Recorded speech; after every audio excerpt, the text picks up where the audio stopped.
Hola chicos, vamos a trabajar con lo que son rotación de los sólidos. Este tema se basa y se centra en lo que viene siendo el movimiento circular, pero solo que enfocado de otra manera. ¿Cómo así? Bueno, este mismo principio que vamos a ver nosotros aquí es un principio que se vio en ciencias naturales hace bastante tiempo, cuando estábamos en primaria, y que se trataba de la palanca simple. Vamos a recordar eso un momentito para poder tomar en cuenta lo que nosotros vamos a hacer aquí. Este es el suelo. Hay una roca grande que yo quiero mover. Esta roca que está acá. A cierta distancia yo le hago cierta palanca de esta forma para que yo pueda mover esa roca más grande con un menor esfuerzo.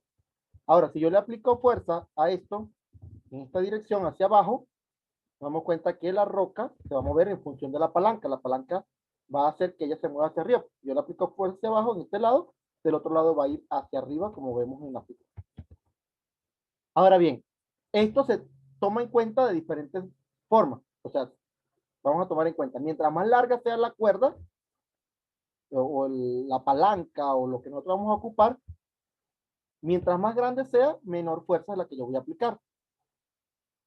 Esto va directamente proporcional el uno con el otro.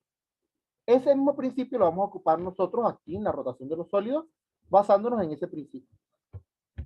¿Cómo así? Bueno, aquí en este caso tenemos una imagen donde hay como una especie de pedestal y en él está con una cuerda colgada una regla.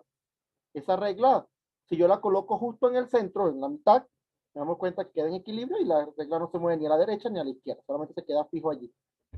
Ahora bien, ¿qué ocurre si ya yo le cambio esas características? Ahora, en vez de que esté en equilibrio justo en el centro, yo le coloco un poquito más allá, un poquito más acá.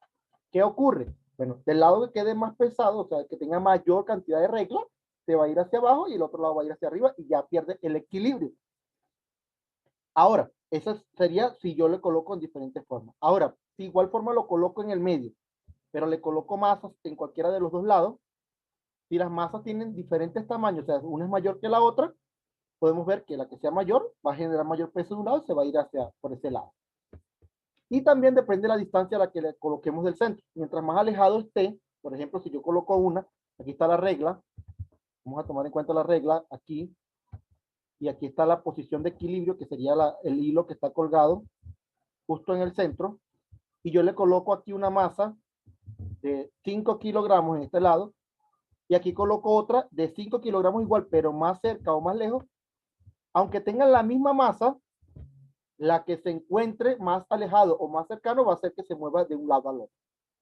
Donde genere mayor peso, hacia allá se va a mover.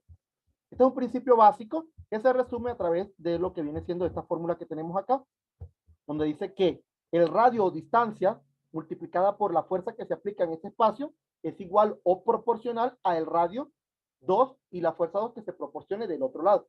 En pocas palabras sería, la distancia que hay de este lado con la fuerza que hay multiplicada tiene que ser igual a la distancia y la fuerza que estén del otro lado. Esto es una igualdad. O sea, para que se mantenga en equilibrio, tiene que ocurrir lo que estamos viendo allí. Si no hay equilibrio, pues simplemente si ya la una quiero que sea más pesada y que se vaya a ese lado, pues, inmediatamente podemos ver que ya la fórmula no tendría congruencia y por ende no habría un equilibrio. Entonces, basando en ese mismo principio que acabamos de ver, ya tenemos la fórmula, vamos a resolver ese ejercicio que ustedes ven en pantalla, donde dice, una regla homogénea de 1 metro de longitud. Cuando me hablan de 1 metro de longitud, hay un principio que nosotros vamos a tomar en cuenta bien básico. Me hablan de que él está colocado en el medio. Para que pueda haber equilibrio, tiene que estar colgada justo en la mitad. Si tiene 1 metro, quiere decir que aunque no me den el dato de cuál es la primera distancia, o sea, de R1 en este caso, yo lo puedo obtener basándome en eso. Si me dicen que vale 1 metro, significaría entonces que del otro lado vale medio metro, 0.5 metros. Ya empiezo a obtener mis datos. Luego me dicen que tiene una masa de 5 newtons de este lado. Ya tengo la distancia, tengo la masa. En este caso la fuerza, 5 newtons. Luego dice, si en el extremo se cuelga un objeto de 5 newtons, determinar la distancia al eje de rotación, o sea, al centro de la regla, a la que se debe aplicar una fuerza de 20 newtons. Aquí es aplicar, se debe aplicar una fuerza de 20 newtons para que la regla se mantenga en equilibrio. O sea, la fuerza 2 vale 20 newtons. Quiere decir que ya tengo ese otro dato, 20 newtons. La fuerza 1 vale 5, la fuerza 2 vale 20 y tengo la distancia R1 que era la primera. Ahora me están pidiendo que yo calcule la distancia que hay hasta el eje de equilibrio por parte de la fuerza 2.